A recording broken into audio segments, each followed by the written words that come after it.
ஒரு காலத்துல அசைக்கவே முடியாதுன்னு நினைச்ச ஒரு பெரிய சாம்ராஜ்யம் சோவியத் யூனியன். ஆனா திடீர்னு சரிஞ்சிடுச்சு. அது எப்படி நடந்துச்சு? வாங்க வரலாற்றோட இந்த பெரிய வீழ்ச்சிக்கு பின்னாடி இருக்கிற காரணங்களை நாம ஒன்னொன்னா பார்க்கலாம்.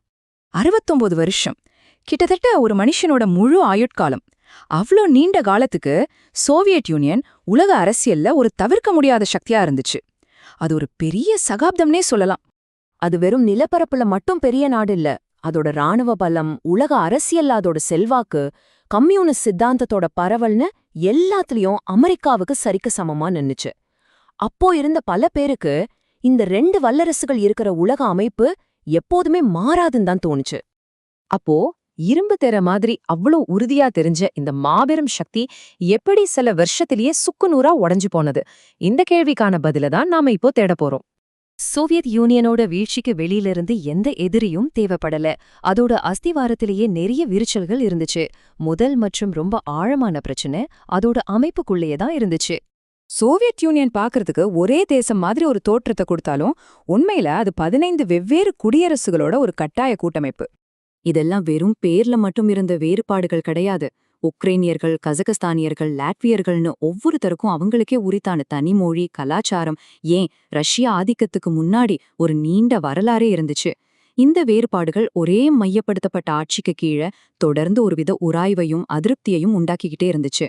சுருக்கமா சொல்லணும்னா, பல நாடுகள் ரஷ்யாவோட ஆதிக்கத்துக்கு கீழே விருப்பமே இல்லாம தான் இணைக்கப்பட்டிருந்துச்சு. இப்படி அடக்கி வைக்கப்பட்ட தேசிய உணர்வு சோவியட் கட்டமைப்போட முதல் மற்றும் மிகப்பெரிய பலவீனமா அமைஞ்சது. சரி, உள்நாட்டு பிளவுகள் ஒரு பக்கம் இருக்கட்டும். ஒரு நாட்டை இயக்குற உயர்நாடியே அதோட பொருளாதாரம் தான் இல்லையா? அந்த பொருளாதாரமும் இங்க செயலிழந்து போயிட்டு இருந்துச்சு. இதுதான் சோவியத் யூனியனோட 2வது பெரிய பலவீனம். 1990கள்ல ஒரு காலத்துல விண்வெளிக்கு மனுஷன் அனுப்புன ஒரு நாடு தன்னோட மக்களுக்கு ஒரு துண்டு ரொட்டி கொடுக்கவே ரொம்ப கஷ்டப்பட்டுச்சு. கடைகள்லாம் காலியா இருந்துச்சு. அத்தியாவசிய பொருட்களுக்காக மக்கள் மணிக்கணக்கா வரிசையில நின்னாங்க.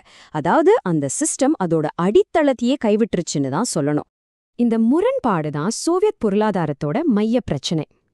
ஒரு பக்கம் பாத்தீங்கன்னா, அமெரிக்கா கூட போட்டி போடணும்னு ராணுவத்துக்கும் ஆயுதங்களுக்கும் கோடிக்கணக்கில் செலவு பண்ணாங்க. ஆனா இன்னொரு பக்கம் மக்களோட அடிப்படை தேவையான சாப்பாட்டை கூட அரசாங்கத்தால கொடுக்க முடியல. இதுல இருந்து தப்பிக்கவே முடியாத ஒரு பொருளாதார சூழல்ல அவங்க மாட்டிட்டாங்க. ராணுவ செலவுகள் ஒரு பக்கம் அடுத்த, உள்நாட்டு உற்பத்தி இன்னொரு பக்கம் சரிஞ்சுது. இந்த தாங்க முடியாத சுமை அந்த பெரிய பேரரச உள்ளே இருந்தே கரையா அரிக்கிற மாதிரி அரிச்சிடுச்சு. உள்நாட்டு பிளவுகள், பொருளாதார சரிவுன்னு ஏற்கனவே தள்ளாடிட்டு இருந்த சோவியத் யூனியனோட சவப்பெட்டியில கடைசி அணி அடிச்சது எது தெரியுமா? அது ஒரே ஒரு தனி மனுஷனோட சீர்திருத்தங்கள் தான். சொல்லப்போனா அதோட சவப்பெட்டியில கடைசி ஆணி, அதோட கடைசி தலைவர் மிகைல் கோர்பஷேவ் கொண்டு வந்த சீர்திருத்தங்கள் தான். ஒரு பேரரச காப்பாத்த வந்த ஒரு தலைவரே அதோட வீழ்ச்சிக்கு ஒரு காரணமா அமைஞ்சது வரலாற்றோட மிகப்பெரிய முரண்பாடுகள்ல ஒண்ணு. கோர்பசேவோட நோக்கம் நல்லதா தான் இருந்துச்சு. கிளாஸ்னோஸ்ட், அதாவது வெளிப்படைத்தன்மை மூலமா மக்கள் பேசணும்னு, பெரஸ்ட்ரோய்கா, அதாவது மறுசீரமைப்பு மூலமா பொருளாதாரத்தை சரி செய்யணும்னு தான் அவர் நினைச்சாரு. ஆனா பல வருஷங்களா அடக்கி வைக்கப்பட்டிருந்த ஒரு சிஸ்டம்ல இந்த திடீர் சுதந்திரம் ஒரு அணை உடைஞ்ச வெள்ள மாதிரி ஆகிடுச்சு. அது தேசியவாத உணர்வுகளுக்கும் சுதந்திரத்துக்கான கோரிக்கைகளுக்கும் வழிவகுத்த கடைசியில அந்த யூனியனையே உடைச்செறிஞ்சிருச்சு. சரி, இப்போ இந்த 3 காரணிகளும் எப்படி ஒன்னோட ஒன்னு சேர்ந்து ஒரு மாபெரும் பேரரசோட வீழ்ச்சிக்கு வழிவகுத்ததுன்னு சுருக்கமா பாத்திரலாம். இந்த 3 காரணங்களும் தனித்தனியா வேலை செய்யல, ஒன்னோட ஒன்னு பிணைஞ்சிருந்துச்சு. பலவீனமான பொருளாதாரம் உள்நாட்டு பிளவுகளை இன்னும் அதிகமாக்குச்சு.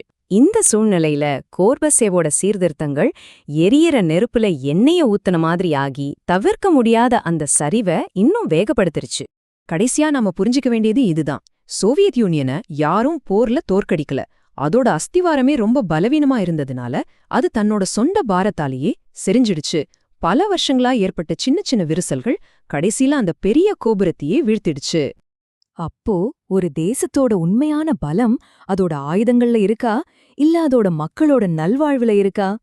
சோவியத் யூனியனோட கதை இந்த கேள்விக்கு ஒரு ஆழமான, மறக்க முடியாத பதில நமக்கு விட்டுட்டு போயிருக்கு.